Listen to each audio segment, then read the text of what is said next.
La rue, c'est un espace collectif où vont se rencontrer plein de gens de différentes origines, qu'importe la différenciation de genre, de sexe, de culture, etc. Donc pour l'affiche, on va dire que c'est l'endroit type qui va abattre des cloisons qui peuvent être des cloisons muséales, qui peuvent être des cloisons politiques, et qui va porter son message le plus directement possible à la population.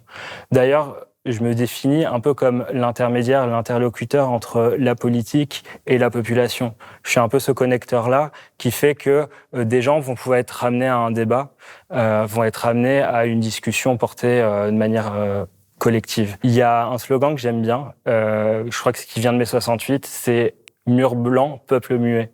Et souvent, en fait, c'est vrai que quand on regarde les murs de nos villes, on peut juger aussi l'état de la démocratie en fonction de ce qu'il y a sur les murs.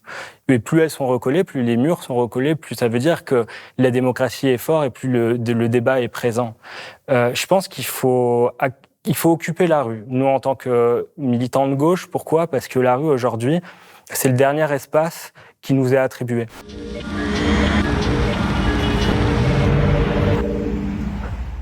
En face de nous, ils ont tout, ils possèdent tout.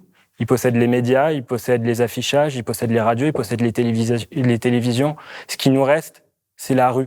Donc il faut le reprendre. Et il y a une tradition en France qui est présente depuis des générations, c'est la tradition du collage.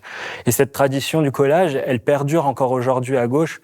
Et moi, je suis très touché encore aujourd'hui quand je vois des jeunes qui portent à bout de bras des affiches et un pot de colle et aller dans la rue, parce que c'est ce qu'il y a de plus simple et de plus efficace encore aujourd'hui.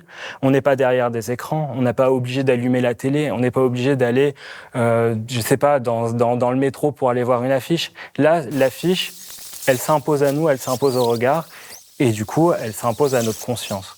Une façon de se réapproprier l'espace public en affichant des messages symboliques pour peut-être susciter des déclics.